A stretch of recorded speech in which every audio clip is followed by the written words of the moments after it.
Good afternoon. Phil Lindeman with your Krystal 93 News from Vail Summit Orthopedics and Neurosurgery. This weekend was big, but not quite as big as MLK weekend on the I-70 Mountain Corridor. Just over 130,000 cars passed through the tunnels Friday through Sunday. That's down about 3% from last weekend, up about 3% from the same weekend last year.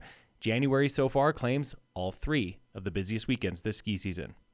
New info now on the skier who died 1 week ago today in East Vail. Authorities confirmed the skier was Lily Connolly, a big mountain coach at Ski and Snowboard Club Vail. She was dropping a cliff and not caught in a slide. Cause of death is still pending. A memorial is scheduled for Connolly this coming Saturday, January 28th, at the Vail Golf Course. Connolly is the fifth reported backcountry sports death in Colorado, the first not from an avalanche. A snowboarder will serve 40 hours community service and pay $500 in fines for hitting and killing Colorado ski legend Ron LeMaster last winter at Eldora.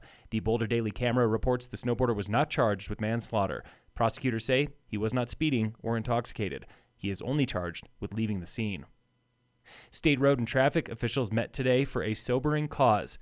Last year was the deadliest on Colorado roads since 1981. 750 lives. That's a lot of reasons to have this conversation. That was Colonel Matthew Packard with Colorado State Patrol. In 1 year, impaired driving is up 7%. In 3 years, it's up almost 60%, led by marijuana. I cannot imagine a more selfish decision than to drive impaired. Speeding and pedestrian-led accidents are also rising. CDOT is now launching a new campaign to combat what Chief Engineer Keith Stefanik calls the Big Four of road fatalities. Impaired driving, distracted driving, speed, and not buckling up. The state is also pumping millions into what happens after an accident, with better emergency response and quicker cleanup. We're trying to change the traffic safety culture in Colorado and eventually reach zero fatalities. That's a huge goal. 25% of all road congestion is caused by accidents. For every 1 minute a road is closed, you can expect to spend 4 minutes in traffic. Ladies and gentlemen, snow sculptors of the world. Today was opening day of the 32nd annual Breckenridge International Snow Sculpture Championships, with 12 teams from as far as Germany and India. It's just a great collection of teams who have been here, a couple that haven't. They spend the next 5 days sculpting blocks of snow weighing 25 tons, and you can watch it all for free. Team captains say this Friday is the best day when sculptures are taking their final form.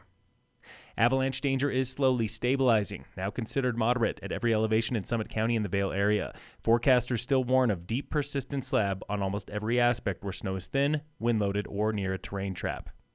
And in local sports, it was a big weekend for Lady Tigers. Cross-country superstar Ella Hagen took first place overall at the Nordic skate race in Steamboat Springs on Saturday. She is ranked first in the state. Senior Autumn Rivera led girls basketball to a sixth straight win at Steamboat.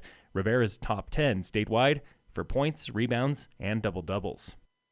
Phil Lindeman with your Krystal 93 News from Vail Summit Orthopedics and Neurosurgery.